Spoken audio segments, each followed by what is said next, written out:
வாழ்வில் வார்த்தை ஊழியங்கள் வழங்கும் இன்றைக்கான இறை வார்த்தை. நம் ஆண்டவர் இயேசு கிறிஸ்துவின் இணையற்ற நாமத்தில் மகிழ்ச்சியோடு உங்களை வாழ்த்துகிறேன்.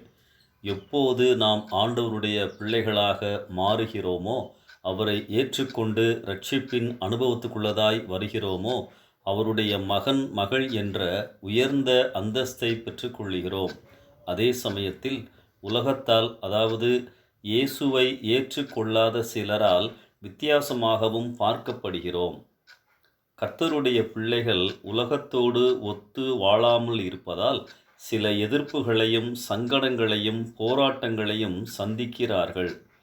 ஆண்டவருக்குள் வளரும்போது அன்பின் அடிப்படையில் முழு நேரமாகவோ பகுதி நேரமாகவோ அவருக்கு ஊழியம் செய்ய முன் வருகிறோம்.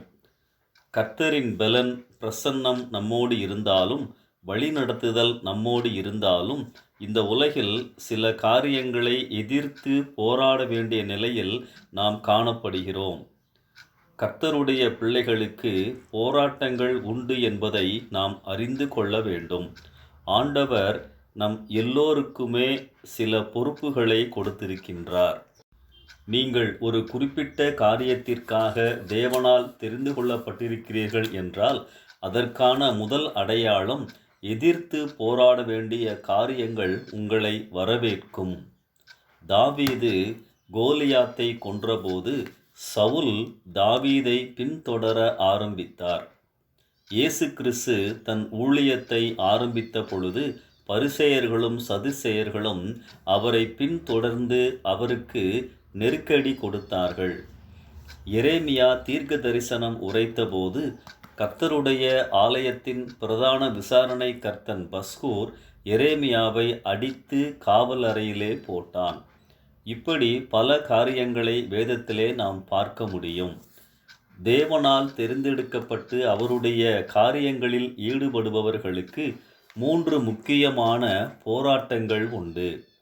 1 குற்றம் சாட்டப்படுதல், 2வது சோர்வுக்குள்ளாக்குதல், 3வது உள்ளான மனதில் தோன்றும் போராட்டம். வெற்றியின் இரகசியம் நாம் அந்த காரியத்தில் கொடுக்கப்பட்டுள்ள பொறுப்பில் தொடர்ந்து ஈடுபடுவதுதான்.